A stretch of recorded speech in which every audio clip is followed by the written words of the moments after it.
Morphology में हम जो बात करते हैं दैट्स टिपिकली रिलेटेड विद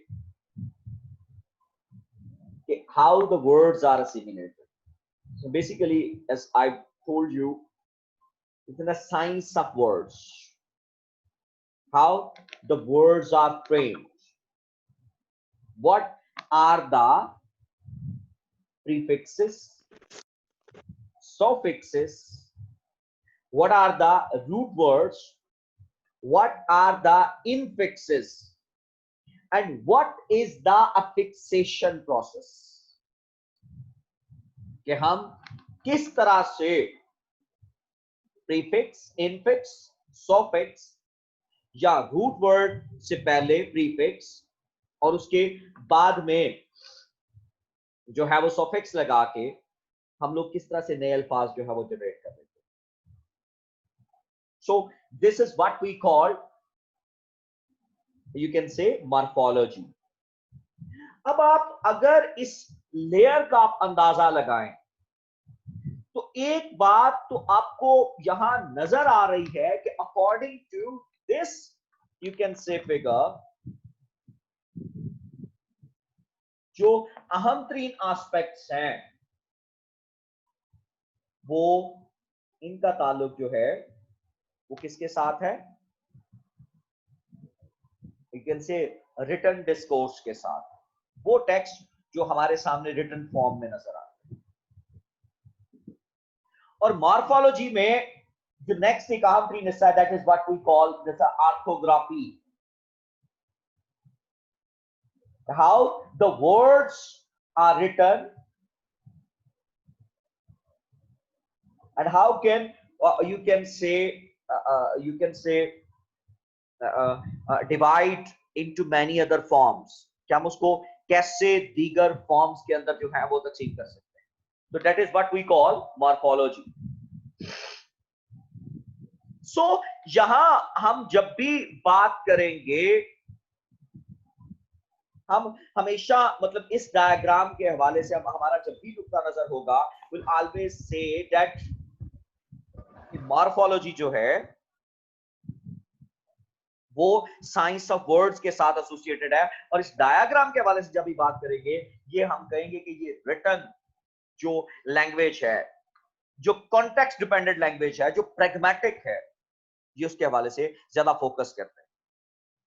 जो टेक्स्ट ओरिएंटेड है. जबकि ये लास्ट पोजीशन देते हैं, the last concept, that's what we call phonology. Phonology बुनियादी तौर पर कि it is to be associated with the sound system of a particular language, the mechanism of language within a particular the mechanism of sound system, the mechanism of sounds in a particular language is called phonology. How do the sounds produce in a language? Airstream mechanism. एक इंसान के बारे से कहा जा सकता है कि वो ओवरऑल 60 से 70 साउंड्स जो हैं वो अटर कर सकता है. और ये जो साउंड्स हैं ये बाद में हर जुबान के अंदर इनकी तादाद डिफरेंट होती है. जो total store house of human language है that is what we call phonetics. Total store house. लेकिन जो किसी एक जुबान का है उसको हम लोग फोनोलॉजी कहते हैं. अब ग साउंड जो है वो अरेबिक लैंग्वेज के अंदर नहीं है, च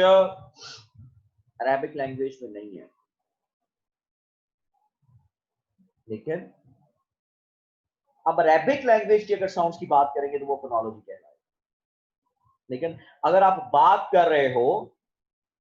दुनिया भर की तमाम जुबानों की तो वो that is what we call phonetics.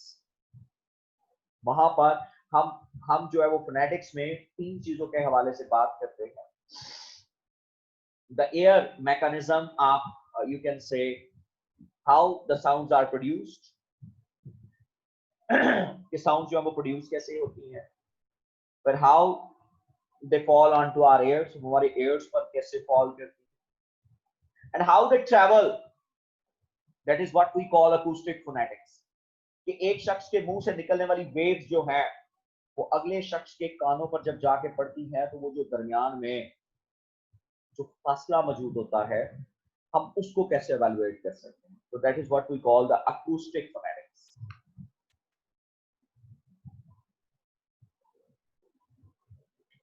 अब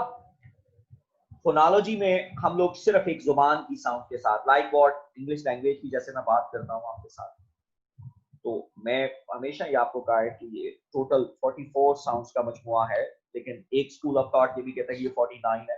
कि अगर आप ट्रिप्थॉन्ग को ऐड कर देते हैं, 5 ट्रिप्थॉन्ग्स हैं आप, और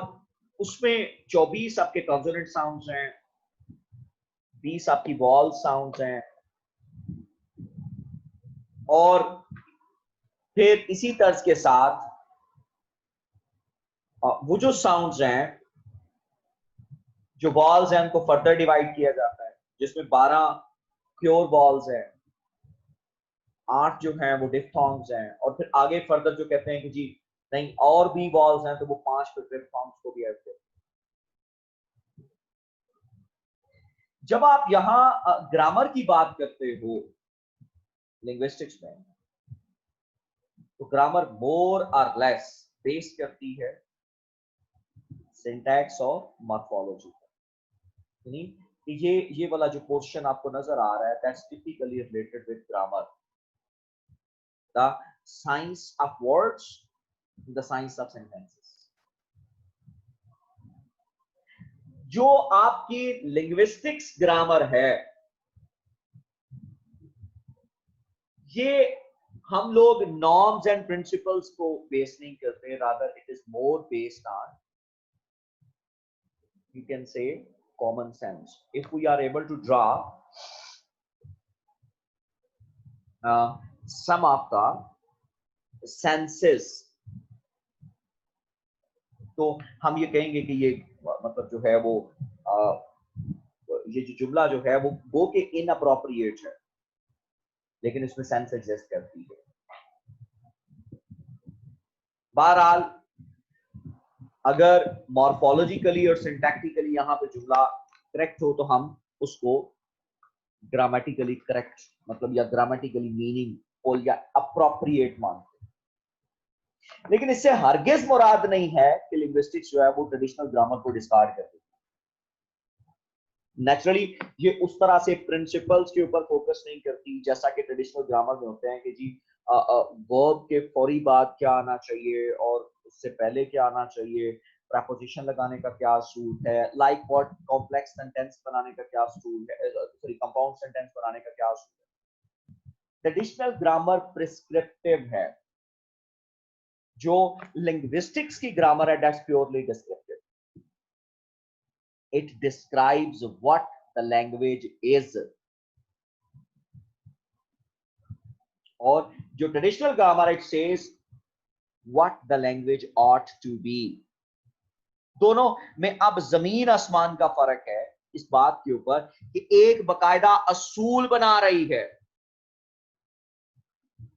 और दूसरी जो ग्रामर है वो असूल नहीं बना रही, बल्कि वो बयान कर रही है कि एक जो नेटिव स्पीकर है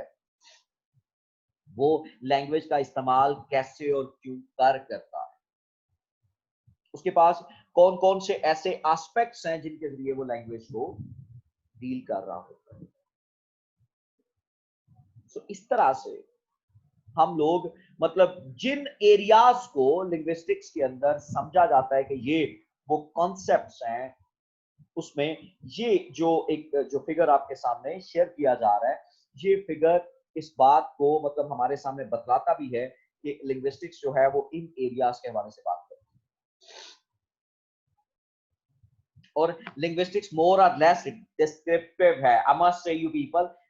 इंशाल्लाह जो नेक्स्ट कॉन्सेप्ट आपके साथ इसके डिस्कस होंगे उसमें भी मैं इन डिटेल इस हवाले से बात करूंगा कि that linguistics is basically a descriptive subject, how the language is being governed, कि इस वक्त लैंग्वेज जो है how it is being functioned, ये कैसे फंक्शन हो रही है, how the users of the language I must say you behaving with language. लेकिन ट्रेडिशनल ग्रामर में ऐसी बात नहीं होगी जहां पर आपको पहले से तयशुदा असूल जो है वो बताने। तो ये एक पोर्शन जो डायग्राम का मैंने आपके साथ शेयर किया है, इसके साथ एक दूसरा पोर्शन है, इंशाल्लाह जब नेक्स्ट सेशन आपके साथ करूंगा तो तब इंशाल्लाह उसके वाले से बात भी होगी और डिटेल कंप्रीहेंसिव जो है वो उसका मैं आपसे एनालिसिस भी करूंगा।